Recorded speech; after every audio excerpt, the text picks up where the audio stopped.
And here we go on our Hey Mary Kay edition of the Orange and Brown Talk podcast. Let's get right to it. We start with Walter Parker from Kent, Ohio. He wants to know, hey Mary Kay, do you expect Sheldon Richardson to be back with the Browns at a lower price? You know, I actually do think that there's a good chance he could come back. I reported on Sunday that the Browns want him back and he would like to come back if he doesn't find a better offer out there. So I think there's a decent chance. I actually think that he would take a hometown discount to come back here as opposed to going somewhere else for a little bit more money. So I think everyone should stay tuned because Sheldon could be back. And the big uproar over Sheldon over Sheldon being released could be much ado about nothing.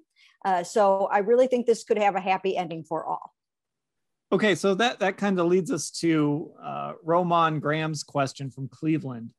Does Sheldon Richardson's release mean Andrew Berry believes he can find someone in the draft, or does he believe this is how business will be conducted moving forward? It sounds kind of like the answer there, at least for no, is now, or for now is no. Mm-hmm. And that maybe Andrew Berry believes it'll actually be Sheldon Richardson replacing Sheldon Richardson. Yeah, I mean, I actually think that that's the hope. I think they hope that they can plug him back in there at a reasonable price. And you know that they have been doing these deals where they've been creative with voidable years and doing whatever they can to get these guys under contract without breaking the bank in terms of the cap for this season when they're in a depressed cap year. They know they're going to have more cap space next year and the year after. So the voidable years are giving them an opportunity to get through this season like they did with Jadeveon Clowney. They gave him $8 million, 7 of that fully guaranteed with incentives to make $2 million more, but he's only hitting the cap at about 3.7 this year because he has voidable years. Now, you do end up having some dead cap money in future years, but they will be able to absorb that because of what's going to be happening with the cap. In terms of the draft, I don't think they need to go out and sign a defensive tackle, but it doesn't mean that they won't. Anything that they did over the past week or the past couple months isn't going to really impact their decisions in the draft all that much. They're in a position right now where they can build for the future and plan ahead. As we've talked about many times on this pod, they have to start planning for life after those two receivers, Jarvis Landry and Odell Beckham Jr. They do have to start planning for life after the second edge rusher. They've got Jadeveon on a 1-year contract. They've got Takk McKinley on a 1-year contract. So if the edge is there, they can go ahead and do that.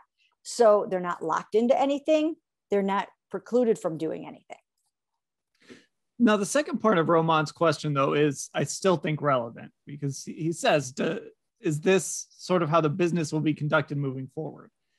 And I think the answer, at least to an extent, is yes, because you're going to start paying guys and those extensions are going to kick in and your roster is going to get more top heavy. And you're probably not going to pay a defensive tackle $12 million or $13 million anymore. Yes, that's true. They will stick very closely to sort of the analytics way of doing business. And there will be premium positions at which you pay double-digit millions. And there will be positions at which you don't. And not only positions, but ages. They are not going to be paying a lot of 31-year-old guys double-digit millions. It's just not going to work out that way. For the most part, they're going to be paying the guys that are in the prime of their career. So I think that's something to watch going forward. It was the combination of age and a $12 million payout this year, which also included a $13.6 million cap hit.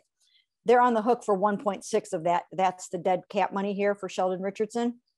But once again, that is going to be the way of doing business going forward. You're not going to see them paying,